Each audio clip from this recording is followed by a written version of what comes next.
किताबों में जो पढ़ाया गया है वो तो इतना ही पढ़ाया गया है कि अगर किसी देश की अर्थव्यवस्था लगातार 2 तिमाही तक या तो निर्यात उसका कम हो जाए या उसका खर्च आप माइनस में देखें तो आप समझ लें कि मंदी उस देश में आ गई है। अब एक्सपर्ट ये कह रहे हैं, क्योंकि हम ब्रिटेन की बात कर रहे हैं, अमेरिका की बात करें, तो ब्रिटेन की अर्थव्यवस्था में अगर हम पिछली तिमाही का डेटा देखें तो 0.1% की ही सिर्फ बढ़त है। एक्सपर्ट का ये कहना है कि ये धांधली है, ये झूठ बोल रहा है ब्रिटेन। ये 0.1% दरअसल डाउन में है, लेकिन वो दिखाना नहीं चाहता है, इसलिए ये 0.1% दिखाया जा रहा है। और ठीक इसके अगले महीने की अगर हम बात करें, मतलब जनवरी की अगर हम बात करें, तो वहां पर भी गिरावट दर्ज की गई है उनकी अर्थव्यवस्था में।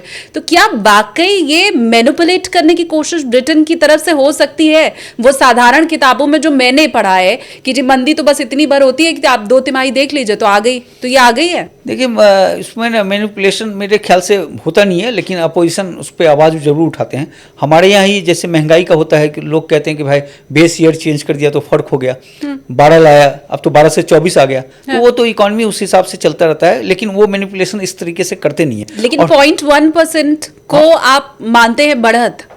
0.1% मतलब इकोनॉमी एज इट इज रहा, मूव नहीं किया। हाँ। लेकिन जब माइनस में दो क्वार्टर मतलब 6 महीने माइनस में चला जाए, उसका प्रोडक्शन नहीं हो, तब उसको हम कहते हैं कि ये रिसेशन आया है।